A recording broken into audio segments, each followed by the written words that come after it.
Et bien voilà, c'est terminé du côté de l'Estadio El Sadar. Malheureusement, le Real de Madrid n'a pas pu faire mieux qu'un match nul, un but partout. Et c'est vrai qu'il y a pas mal de choses à dire sur ce match-là, notamment au niveau des polémiques qui feront beaucoup parler, je pense, durant les prochaines heures. Je vais commencer évidemment par peut-être ce penalty non sifflé sur une action de Vinicius Junior qui arrive à crocheter un défenseur. Le défenseur qui est crocheté touche le ballon de la main. Pour moi, c'est tout simplement un penalty incontestable puisque la main est décollée. Enfin bref, le penalty n'est pas sifflé. Il y a d'autres actions sur des fautes vraiment, par exemple une sur Kylian Mbappé où le ballon va d'un côté, mais le défenseur de Sasuna regarde Kylian Mbappé, s'occupe que de Kylian Mbappé. C'est tout simplement incroyable parce que le ballon va de l'autre côté, mais vous vous occupez du joueur qui ne l'a même pas. Enfin bref, voilà encore une faute qui n'est pas sifflée et voilà, ça souligne aussi la compréhension qu'il y a autour de l'arbitrage en Liga. Mais enfin bon, bref, le Real de Madrid qui réussira à mener au score. Derrière, il y a une expulsion pour Jude Bellingham. Alors je ne sais pas ce qu'il se dit exactement au niveau de ce qui a été dit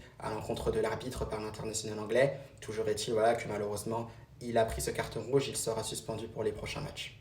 Mais heureusement, il y aura eu des satisfactions dans ce match-là, à commencer par Kylian Mbappé, auteur d'un superbe but, Vini Junior qui sera nettement monté en puissance, surtout en deuxième mi-temps, et évidemment Raúl Asensio qui aura réalisé de superbes interventions dans ce match-là, notamment devant Boudimir.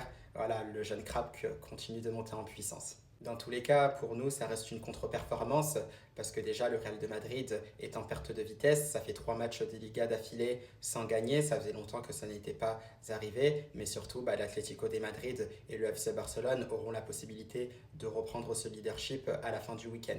Bon, là, au moment où je vous parle, l'Atlético de Madrid est en train de perdre 1-0 sur sa pelouse face au Celta Vigo. Donc tout reste possible. On verra bien ce qu'il se passera à la fin du week-end. À la Madrid!